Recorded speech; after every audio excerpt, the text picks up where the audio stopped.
Welcome to my channel. So mega drive జరుగుతున్నాయి, walk in interviews. So horn mobility అంటే మన bicycles ఉంటాయి కదా, ఎలక్ట్రానిక్స్ది. సో ఆ బైసికల్ దాంట్లో టెలికాలర్ ఉన్న కస్టమర్ సపోర్ట్, బిజినెస్ ఎగ్జిక్యూటివ్ ఈ రోల్ అయితే ఉన్నాయి. 15K salary. ఫస్ట్ ఫ్రెషర్స్ వాళ్ళకి 15K.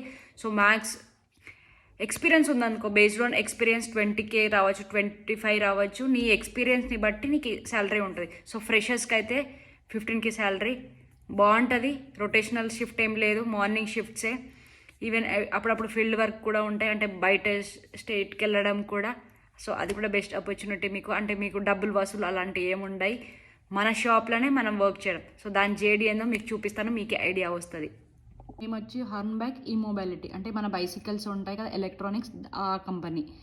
So telecaller sales executive, females males ఇద్దరిని తీసుకుంటారు. అప్పుడు టైంలో ఓన్లీ ఫిమేల్స్ అని పెట్టారు, కానీ ఇప్పుడు మేల్స్ అండ్ ఫీమేల్స్ ఇద్దరిని తీసుకుంటారు. Business development executive. సో వాళ్ళ రోల్ వచ్చి షార్ట్ జెడీ చూసుకోండి. Responsible identify new business opportunity, maintain relationship with client. అంటే మనం క్లయింట్కి ఎక్స్ప్లెయిన్ చేయాలి మనది. సో అప్పుడప్పుడు ఎప్పుడైనా candidate must be willing to travel, interest 50 to 60%. Travel ఎప్పుడైనా ఉంటుంది అదర్ స్టేట్కి వెళ్ళడం.